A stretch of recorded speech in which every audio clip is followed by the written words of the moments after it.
So hello every one of you, welcome back to the new session of the neoplasia part 3 episode 3. And in this part we have to complete the neoplasia पूरा chapter, ठीक है, जिसके अंदर आज हम लोग start कर रहे हैं from the regulatory from the genetic regulation. ठीक है, लास्ट वीडियो के अंदर हम लोगों ने spread of the tumours, metastasis और लोकल इन्वेजन, उसके साथ साथ माइक्रोस्कोपिक फीचर, एनाप्लेशिया, ये सब कुछ कवर कर लिया है. आई होप सो कि वो आपको समझ में आया है.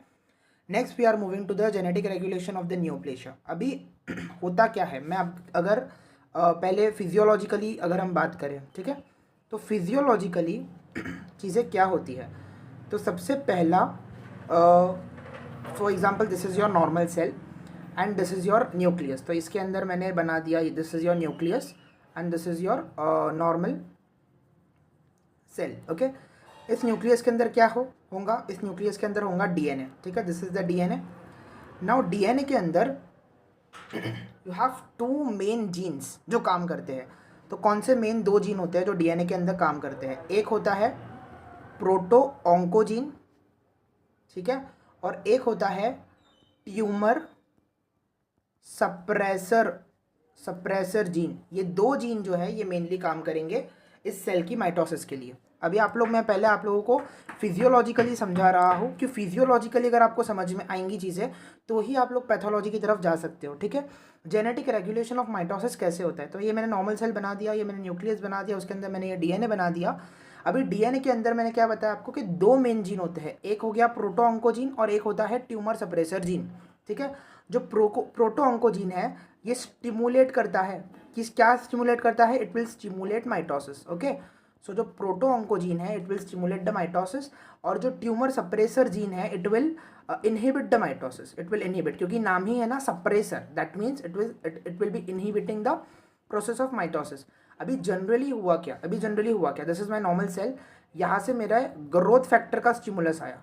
अभी ग्रोथ फैक्टर के स्टिमुलस जैसे ही मेरा ये सेल पे आया, इस सेल का कौन सा जीन एक्टिवेट होगा, इस सेल का प्रोटो ऑन्कोजीन एक्टिवेट होगा. And because of the activation of proto-oncogene, this cell will get the signal of division. And the cell will get divided. Okay, this is the normal physiology. But now when this growth factor will stop, so इसके inhibitory एक और gene activate होगा जो ये mitosis को रोकेगा. क्यों रोकेगा माइटोसिस को, क्योंकि ग्रोथ फैक्टर आना बंद हो गया है. तो अभी पहला क्या था, प्रोटोऑन्कोजीन एक्टिवेट था तो माइटोसिस हो रहा था. अब क्या होगा, अब ट्यूमर सप्रेसर जीन एक्टिवेट होगा. क्योंकि ट्यूमर सप्रेसर जीन एक्टिवेट हो रहा है तो ये माइटोसिस यहाँ पे रुक जाएगा. ठीक है, इसीलिए फिजियोलॉजिकली माइटोसिस एक कंट्रोल्ड ग्रोथ है कि भाई सिंपल सी बात है कि जब तक ग्रोथ फैक्टर आ रहा है प्रोटो ऑन्कोजीन एक्टिवेट होगा और माइटोसिस होगा.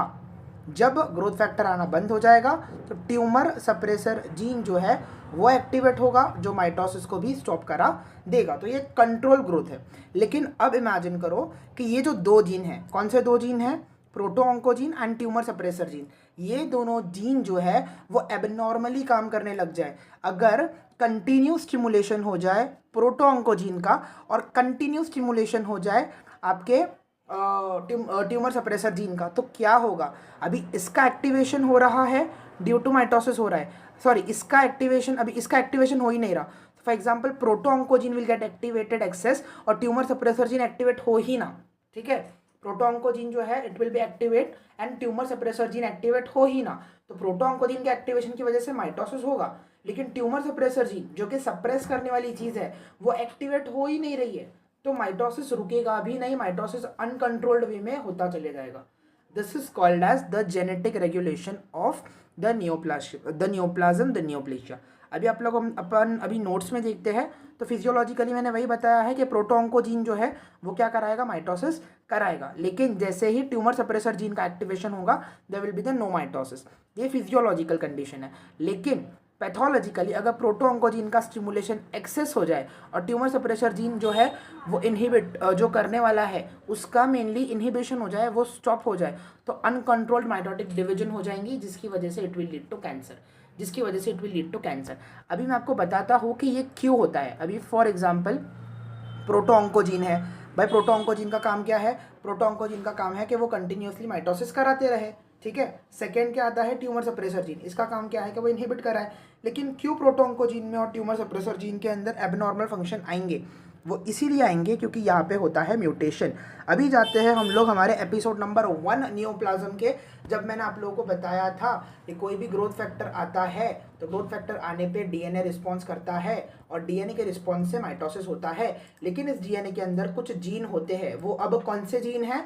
वो प्रोटोऑन्कोजीन और ट्यूमर सप्रेसर जीन है। और क्योंकि ये जीन जो है इसमें क्या हो जाएगा, इसमें हो जाएगा म्यूटेशन, इसमें हो जाएगा म्यूटेशन। तो फिर क्या होगा, अल्टीमेटली माइटोसिस जो है वो अनकंट्रोल्ड हो जाएगा। माइटोसिस जो है वो हम कंट्रोल कर ही नहीं सकते, जिसकी वजह से कैंसर हो जाएगा।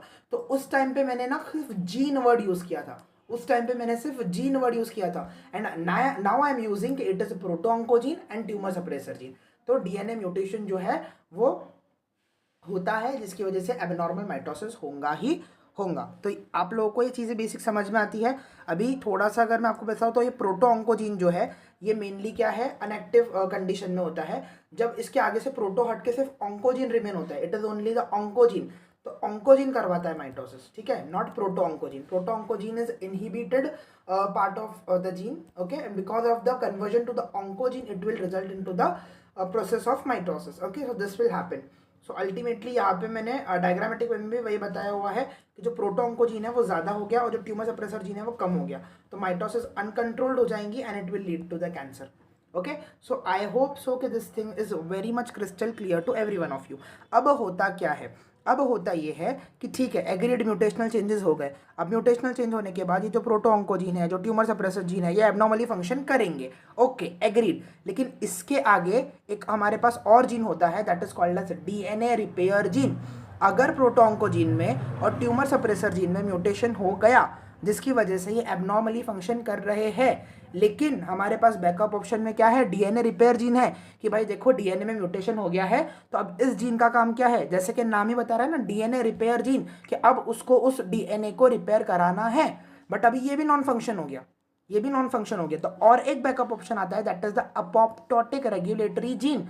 मतलब ऐसा सेल जिसके न्यूक्लियस में जो डीएनए है उसका प्रोटोऑन्कोजीन भी म्यूटेटेड हो जाए, उसका ट्यूमर सप्रेसर जीन भी म्यूटेटेड हो जाए, और जो बैकअप ऑप्शन है डीएनए रिपेयरिंग जीन वो भी म्यूटेट हो जाए, तो फिर ऐसे सेल को अपोप्टोसिस करके ख़त्म कर दो।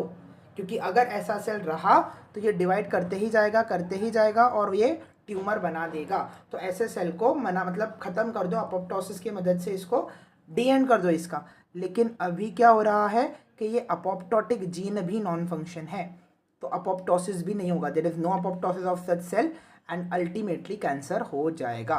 तो backup options are always there. तो ज़रूरी नहीं है कि प्रोटोऑन्कोजीन अगर है हमारे पास, प्रोटोऑन्कोजीन है और हमारे पास ट्यूमर सप्रेसर जीन है, अगर दोनों में म्यूटेशन हो जाए तो कैंसर हो ही जाए, ऐसा ज़रूरी नहीं है। क्योंकि प्रोटोऑन्कोजीन और ट्यूमर सप्रेसर जीन के पीछे backup options are there, DNA repair gene are there, जो क्या करेगा, बैकअप ऑप्शन में काम करेगा, इस डीएनए को रिपेयर करने की कोशिश करेगा। लेकिन इसमें भी क्या हो गया, इसमें भी there is a loss of function. तो इसके बाद फिर हमारे पास एक ही ऑप्शन बचता है कि ऐसी बॉडी को अपोप्टोसिस के लिए भेज दो। लेकिन अपोप्टोटिक रेगुलेटरी जीन जो है वो भी नॉन फंक्शन हो गया, तो ये सेल भी अपोप्टोसिस करेगा नहीं, ये सेल भी सुसाइड नहीं करेगा, कंटिन्यूसली डिवाइड होते चला जाएगा, which will lead to the uncontrolled growth, which will lead to the mitosis and it will lead to the cancer. ये होता है genetic regulation, molecular basis of neoplasia. I hope so कि ये आप लोगों को कॉन्सेप्ट क्लियर हुआ होगा। अब let's move on to the concept of the carcinogen and carcinogenesis. जहाँ पे वर्ड आता है carcinogen, carcinogen is a agent. What is carcinogen? Carcinogen is an agent. And what is carcinogenesis? Carcinogenesis is a process by which the cancer will be formed. So carcinogenesis is a process by which the carcinoma will form, and carcinogen is the agent which will cause the carcinoma. समझ में आया? तो for example मेरा ये cell है, ये मेरा normal cell है, ठीक है, ये मेरा नॉर्मल सेल है। ये नॉर्मल सेल के ऊपर कुछ तो भी फैक्टर है, that is called as carcinogen factor, that is called as carcinogen factor. ये कार्सिनोजन फैक्टर क्या है? It is the agent. तो ये मेरे सेल के ऊपर आया और ये सेल के ऊपर एक्ट करने के बाद it will lead to the carcinoma, it will lead to the carcinoma. तो ये जो कार्सिनोमा है, ये जो पूरा प्रोसेस है फॉर्मेशन ऑफ कार्सिनोमा का, it is called as carcinogenesis, it is called as carcinogenesis. अभी आप लोगों ने सुना होगा ना carcinogenic factors, carcinogenic factors are the factors which will cause the cancer. Okay, so carcinogenic factors are basically the antigens. Okay, so what is carcinogenesis? It is a mechanism by which there is the induction of the tumors. There is an induction of the tumors. That means the tumors will produce, and it is a mechanism, it is a process, it is a carcinogenesis. Carcino matlab carcinoma and genesis matlab formation. The formation of carcinoma, that is called as carcinogenesis. And carcinogen, it is the agent which will induce the tumor. So it will be the agent, it will be the factor, it will be the cause by which there is a induced of the tumor, there is a induction of the tumor. So मैंने आपको explain कर ही दिया कि carcinogenic factor आएगा normal cell के ऊपर, it will mutate the cell, and mutate करने के बाद there is uncontrolled mitotic division, then ultimately the cancer will form. Okay, ultimately the cancer will form. That is carcinogenesis. That is carcinogenesis. Okay, now there are three types of carcinogen. There are three types of factors. Either the factor is chemical factors, either the factor is a physical factor, either the factor is a biological factors. On the basis of this three, we are dividing the carcinogen. So carcinogen is either chemical, carcinogen is either physical, carcinogen is either biological. Okay, so let me discuss first the chemical carcinogenesis. Now what is the chemical carcinogenesis? तो chemical carcinogenesis के अंदर क्या होता है, जो carcinogen है मतलब जो कैंसर कॉजिंग फैक्टर है वो क्या है, केमिकल वाला है. तो या तो डायरेक्ट एक्टिंग केमिकल होगा या तो इनडायरेक्ट एक्टिंग केमिकल. सर अभी डायरेक्ट एक्टिंग केमिकल या इनडायरेक्ट एक्टिंग केमिकल का मतलब क्या है? डायरेक्ट एक्टिंग केमिकल का मतलब क्या है कि ये प्रायरली पहले से ही एक्टिवेट होगा. ये केमिकल जो है वो पहले से ही एक्टिवेट होगा कैंसर कॉज करने के लिए, लेकिन ये कैंसर जो है ये फैक्टर जो है वो पहले से एक्टिवेट होगा कैंसर कॉज करने के लिए, लेकिन जो इनडायरेक्ट वाला है ये पहले से एक्टिवेट नहीं होता to cause the cancer. So after induce in the body due to some metabolic action of the body it will become active. मतलब बॉडी के बाहर ये जो कार्सिनोजेनिक फैक्टर है ये केमिकल कार्सिनोजेनिक फैक्टर है, इनएक्टिवेटेड केमिकल कार्सिनोजेनिक फैक्टर है, inactivated chemical carcinogenic factor है, ये इनएक्टिव है. Once it will be goes in the body, what it will be goes in the body, it will be go in the liver, और liver के अंदर एक system होता है, it is called as P450. P450 इस system की मदद से लीवर क्या करेगा, इस इनएक्टिवेटेड कार्सिनोजन को बॉडी के अंदर through the process of metabolism activate कर देगा. मतलब ये प्रायरली एक्टिवेटेड नहीं था, बॉडी में जाने के बाद एक्टिवेट हुआ. ठीक है, तो अभी इसके तीन स्टेजेस होते हैं, इनिशिएशन, प्रमोशन एंड प्रोग्रेशन. इन तीनों स्टेजेस को हम लोग अभी डिटेल में समझते हैं कि ये होता क्या है. ठीक है, अभी आप लोगों को ये डायग्राम दिख रही है, मेनली ये डायग्राम पे फर्स्ट कॉन्सेंट्रेट करो. सबसे पहले अपन क्या देख रहे हैं, initiation of the chemical carcinogenesis. Initiation कैसे होता है, तो अभी इनिशिएशन मतलब शुरुआत हो रही है केमिकल कार्सिनोजेनेसिस की. इसके मेनली 4 स्टेप्स है. मैंने क्या बताया, मैंने बताया आप लोगों को chemical carcinogenesis. I am here to explain you the chemical carcinogenesis. Now first we are discussing the initiation of the chemical carcinogenesis, then we'll discuss the promotion of chemical carcinogenesis, and then we discuss the progression of chemical carcinogenesis. लेकिन what is the initiation के अंदर भी 4 steps आते हैं. कौन से 4 steps आते हैं? Metabolic activity, formation of electrolyte, target cell membrane mutation, target cell molecular mutation and formation of the initiated cell. अभी ये 4 स्टेप्स को इस डायग्राम के अंदर समझते हैं. सबसे पहला स्टेप क्या है, मेटाबॉलिक एक्टिविटी. अब फॉर एग्जांपल ये आपकी ब्लड स्ट्रीम है, ब्लड स्ट्रीम के अंदर आपका यहाँ पे एक इनएक्टिवेटेड केमिकल कार्सिनोजन है. ये इनएक्टिवेटेड केमिकल कार्सिनोजन कहाँ जा रहा है, लीवर में जा रहा है. लीवर के अंदर ये जो रेड कलर से मैंने बनाया है structure, this is called as hepatocyte, ये लीवर के सेल में जा रहा है. और लीवर के सेल में जाने के बाद ये इनएक्टिवेटेड जो है ये क्या हो जाएगा, एक्टिवेट हो जाएगा. आप देख रहे हो ग्रीन से रेड से ग्रीन हो रहा है. रेड से ग्रीन होना मतलब क्या, इनएक्टिवेट से एक्टिवेट होना. It is through the process of metabolism. तो पहला स्टेप क्लियर हो गया, मेटाबॉलिक एक्टिविटी, कि भाई नॉर्मली ब्लड के अंदर इनएक्टिवेटेड फॉर्म में है बट लीवर के अंदर जाएगा, it will do the metabolism. और यहाँ पे कौन सा सिस्टम यूज हो रहा है, P40 वाला सिस्टम यूज हो रहा है. अभी ये जो एक्टिवेटेड कार्सिनोजन है, एक्टिवेटेड कार्सिनोजन, ये ट्रांसफॉर्म होगा आपके टारगेट सेल के पास. अभी ये आपका टारगेट सेल है. टारगेट सेल में जैसे ही ये गया, साइटोप्लाज्म में जाते से ये एक इलेक्ट्रॉन को लूज कर देगा. जब भी कोई कंपाउंड होता है वो एक इलेक्ट्रॉन को लूज करता है तो वो पॉजिटिव बन जाता है, मतलब वो इलेक्ट्रोफिल बन जाता है, वो एक इलेक्ट्रोलाइट बन जाता है. समझ में आया. इलेक्ट्रॉन जो है वो नेगेटिव चार्ज होता है. फॉर एग्जाम्पल अगर Na है, सोडियम है, सोडियम अगर इलेक्ट्रॉन लूज कर दिया तो इट विल बिकम Na+, तो पॉजिटिव चार्ज आ जाएगा. इलेक्ट्रॉन लूज करने पे पॉजिटिव चार्ज आ जाता है. ठीक है, ये बेसिक केमिस्ट्री है. तो जब भी कोई भी एक्टिवेटेड कार्सिनोजन है, अभी एक्टिवेट कार्सिनोजन क्यों है, क्योंकि पहले वो इनएक्टिवेट था ब्लड के अंदर, लेकिन वो लीवर में आने के बाद पहली चीज़ जो थी वो क्या थी, मेटाबॉलिक एक्टिविटी की वजह से ये एक्टिवेटेड कार्सिनोजन, इनएक्टिवेटेड जो है एक्टिवेट हो गया, और ये एक्टिवेट कार्सिनोजन जब साइटोप्लाज्म में जाएगा, जब साइटोप्लाज्म में जाएगा तो साइटोप्लाज्म में जाने के बाद ये क्या हो जाएगा, ये इलेक्ट्रोलाइट बन जाएगा। क्यों इलेक्ट्रोलाइट बन जाएगा, क्योंकि ये एक इलेक्ट्रॉन को लूज कर देगा, दिख रहा है यहाँ पे एक इलेक्ट्रॉन लूज हो गया और ये प्लस बन गया, मतलब जो पर्टिकुलर एंटीजन है उसका प्लस बन गया, ठीक है। तो ये दूसरा क्या है, फॉर्मेशन ऑफ इलेक्ट्रोलाइट, ये क्लियर हुआ कैसे इलेक्ट्रोलाइट बन रहा है। अभी टारगेट सेल मॉलिक्यूलर म्यूटेशन, अब होगा म्यूटेशन। अभी मुझे एक बात बताओ, जो डीएनए होता है, जो ये जो है, ये नॉर्मल सेल है मेरा, ये नॉर्मल सेल है, ये नॉर्मल सेल का ये न्यूक्लियस है, ये न्यूक्लियस के अंदर ये मेरा डीएनए है।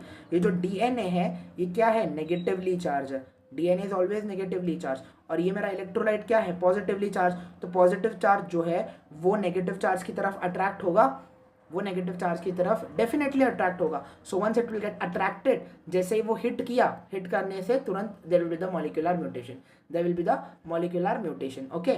और उसके बाद एक बार ये टारगेट सेल म्यूटेटेड सेल बन गया, तो ये म्यूटेटेड सेल क्या करेगा, it will undergo the mitosis and result in the formation of the 2 cells that is called as the initiated cell.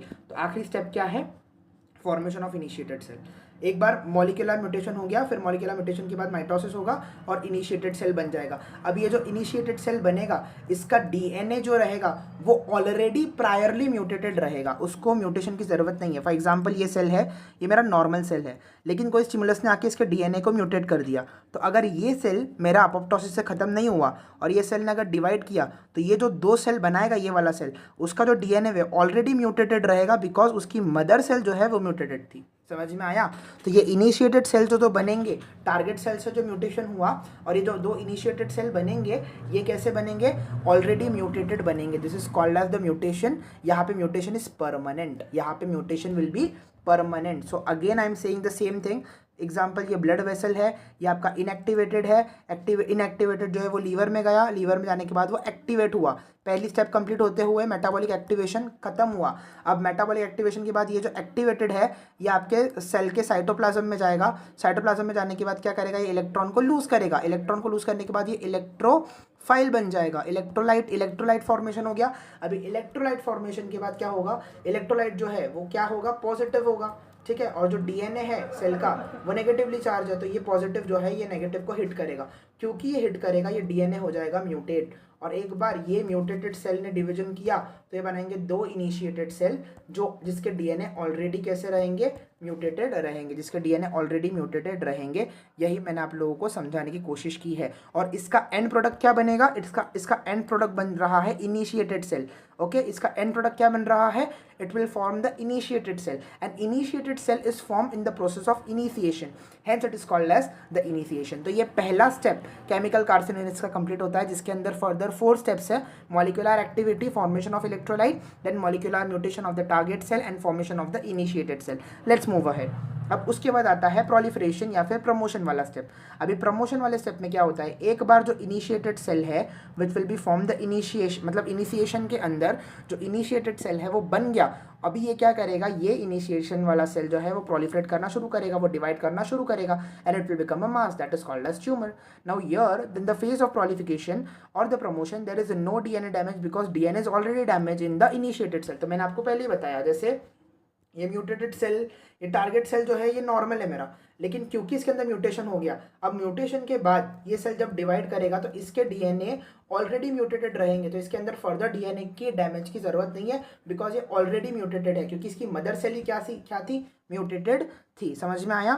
So it will mainly cause due to the presence of the promoters. Now यहाँ पे एक important चीज़ आपको समझना ज़रूरी है कि initiator क्या होता है और प्रमोटर क्या होता है। इनिशिएट जो मतलब प्रोसेस को इनिशिएट करे, that is called as initiator, और प्रमोटर मतलब कि उस प्रोसेस को कंटिन्यू रखने के लिए, प्रमोट करने के लिए, आगे बढ़ाने के लिए जो एजेंट लगता है, दैट इज प्रमोटर। तो याद रखना कि जो हम लोगों ने इनिशिएशन देखा, जिसके अंदर हम लोगों ने मॉलिक्यूलर एक्टिविटी, फिर फॉर्मेशन ऑफ इलेक्ट्रोलाइट, फिर मॉलिक्यूलर म्यूटेशन और फिर इनिशिएशन सेल बनना, ये सब कुछ हो रहा था because of the presence of initiator. अगर इनिशिएटर ना होता तो ये कुछ भी ना होता। और प्रमोटर के अंदर भी क्या हो रहा है, प्रोलिफिकेशन। तो अब ये इनिशिएटेड सेल जब डिवाइड करेगा तो इट विल प्रोलिफरेट ना, तो प्रोलिफरेट करने के लिए जो एजेंट चाहिए दैट इज प्रमोटर। तो प्रमोटर का प्रेजेंट रहना भी यहाँ पे जरूरी है।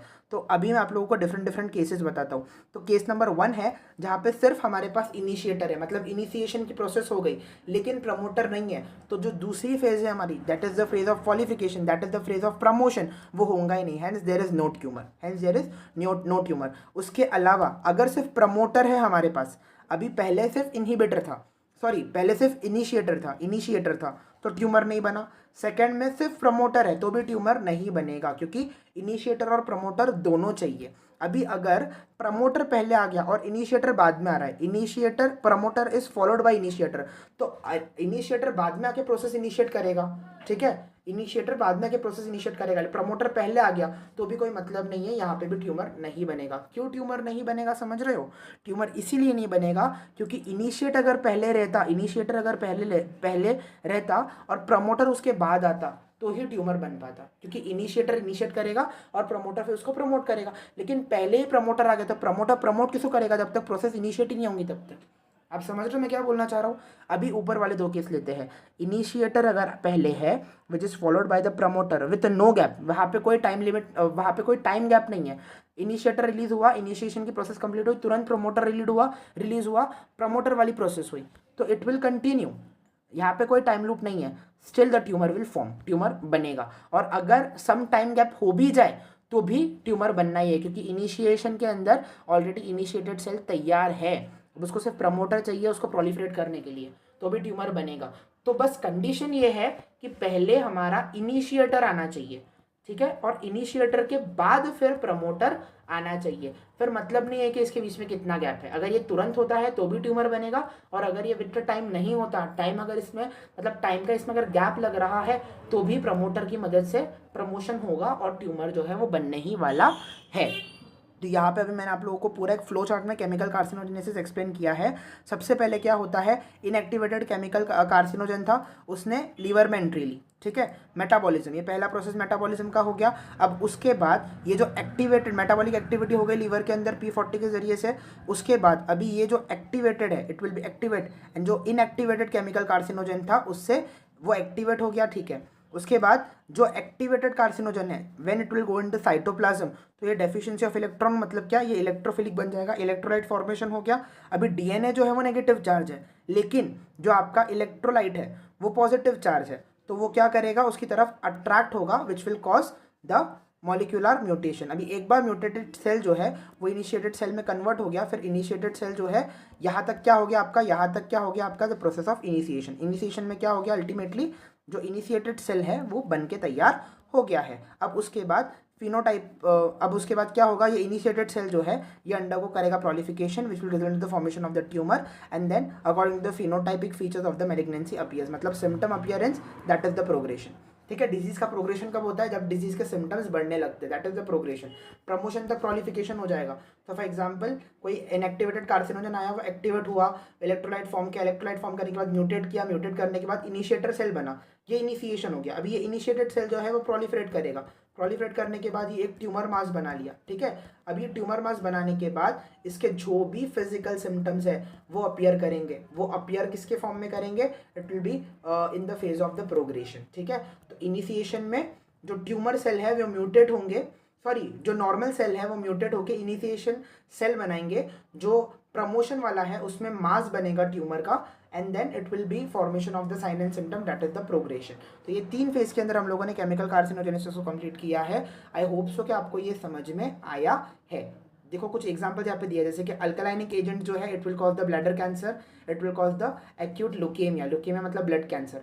वैसे ही androgen it will cause the prostate cancer, aromatic amines bladder cancer करते हैं, आर्सेनिक जो है it will be causing the cancer of lungs, cancer of skin, ठीक है। वैसे ही oestrogen cause the cancer of endometrium and the breast, tobacco will cause the cancer of GIT, the cancer of bladder, okay. Vinyl chloride that will cause the cancer of liver, this is the PYQ, okay, आप याद रख लेना।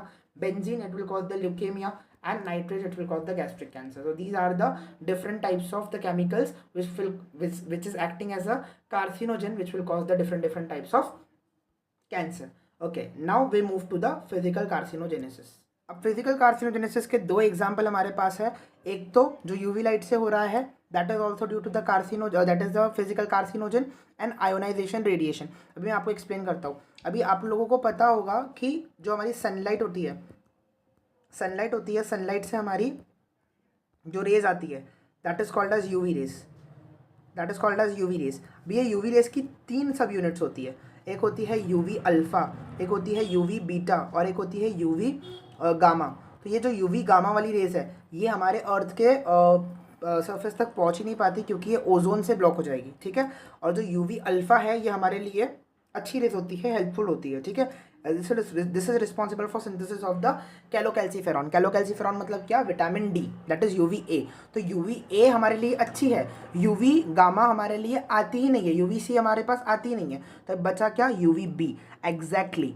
तो जो cancer करेंगी वो कौन सी raise है, वो यूवी बी रेज है। किसकी रेज है, सनलाइट की। तो इस यहाँ पे जो यूवी बी है उसका सोर्स क्या है, सनलाइट है। इसके तीन सब्स्टिट्यूट है, UV A, UV B, UV C. तो जो यूवी सी है वो ओजोन क्रॉस ही नहीं कर पाती और यूवी ए है वो हमारे हेल्थ के लिए गुड है। अभी जो कैंसर कॉजिंग है वो क्या है, यूवी बी है, which is cause the cancer.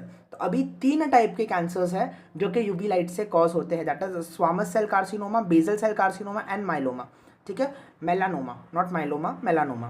These are the skin cancers. ये तीन जो है वो it is a type of skin cancers. तो squamous cell carcinoma is there, basal cell carcinoma is there and melanoma is there. These three types of cancer is caused by the UV light, the UV B mainly, ठीक है। अभी generally होता क्या है, जो purine है वो pyrimidine के साथ बॉन्ड बनाता है डीएनए डबल स्ट्रैंड में। जैसे एडेनिन अगर प्यूरिन है तो थाइमिन के साथ बॉन्ड बनाएगा, दैट इज पिरामिडिन।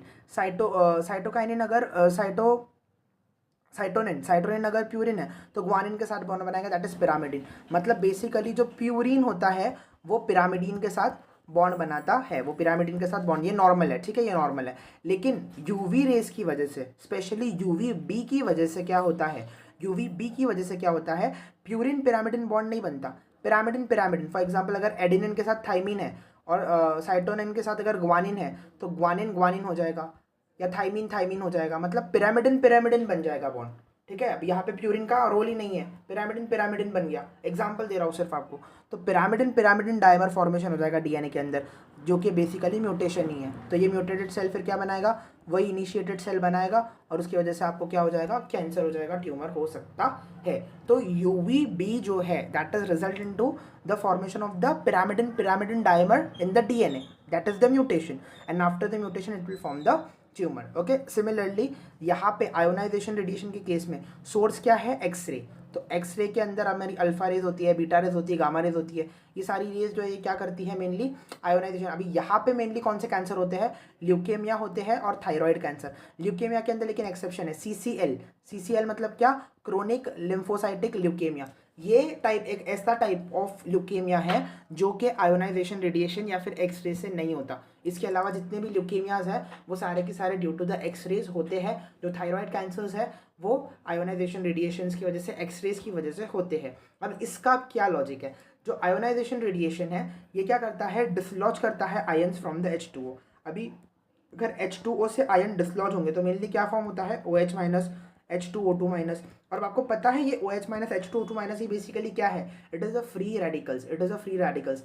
सो जब कभी भी आयन्स जो है वो डिसलॉज होंगे H2O से, मतलब पानी से जब भी आयन्स डिसलॉज होंगे तो वो ये फ्री रेडिकल्स बनाते हैं। तो it will result in the formation of the free radicals और ये फ्री रेडिकल्स ऑब्वियसली हार्मफुल है। तो एक्सरे की वजह से H2O जो है वो डिलॉज हो जाएगा और डिलॉजन की वजह से it will be formation of the free radicals. तो फ्री रेडिकल्स अगर मेनली फॉर्म हो गए तो it will cause the mutation and it will mainly cause the leukaemia and thyroid cancer. यहाँ पे एक्सेप्शन याद रखना, CCL is the biggest exception. So these are the physical carcinogenesis, जिसमें हम लोग एक तरफ हम लोगों ने यूवी लाइट देखा, एक तरफ हम लोगों ने आयोनाइजेशन रेडिएशन। दोनों के सोर्सेज क्या है, दोनों के सब यूनिट्स क्या है, दोनों के अंदर कौन से टाइप ऑफ कैंसर्स होंगे वो भी ज़रा अच्छे से नोट कर लो, और दोनों के मैकेनिज्म्स रिस्पेक्टिव क्या क्या है, ठीक है। This is all about the physical carcinogenesis. Let's move to the biological carcinogenesis. Biological मतलब क्या, कि ऐसे कार्सिनोजन फैक्टर्स जो कि मेनली कोई लिविंग फैक्टर हो, जैसे कि अभी for example bacteria is there, parasite is there, virus is there, okay. So bacteria के अंदर we have mainly this all bacterias which is here as a name. So no, bacteria is H. pylori, and you have the different viruses named over here and parasite which is named over here. This will cause the respective cancers. Actually here I only done with the examples, and there are different mechanisms also which is given in detail, but we should not necessary to go in the detail or the depth of this carcinogenesis. We just have to understand the logic that okay, the biological carcinogenesis is there, so it will mainly caused by the biological factors which include the bacteria, parasites and viruses. Just remember which bacteria involved. H. pylori, which will mainly cause the gastric cancer. This is very important to remember. H. pylori, it is only the single bacteria, it is only the single bacteria responsible for the causation of the cancer, the carcinogenesis. That is mainly what cancer? Gastric cancer. Okay, apart from that there are many viruses, that is HPV, EBV, HBV, HIV. These all viruses are also responsible. So these we can detail study, we can do the detailed study in the microbiology. So when we study the microbiology now, we study what are the carcinogenic factors, what are the carcinogenic biological agents which will cause the cancer. So over there this all things will be covered. So it is not necessary to complete that particular thing here, we just have to understand a basic logic. Okay, so here we are completed finally with the neoplasia, एक concept of neoplasia. Okay, only one thing is remaining, that is the chemical mediators. Okay, chemical mediators. What is the chemical mediators? If possible I'll upload a different separate video which is only the 5 to 10 minutes ka topic of chemical mediators on neoplasia, which is actually not included in my notes. So I'll try to first make it and then I'll upload it soon as possible as that. And here we are, apart from the chemical mediators, we are completed with the whole concept of neoplasia. If you have any doubt, any query, any problem in the concept of neoplasia, please let me know. Okay, so we can mainly try to clear that in the next lectures, in the upcoming lectures. I'll try to complete as possible as general physiology as possible, as soon as possible. Okay, so that's it for today. Thank you so much. Bye bye.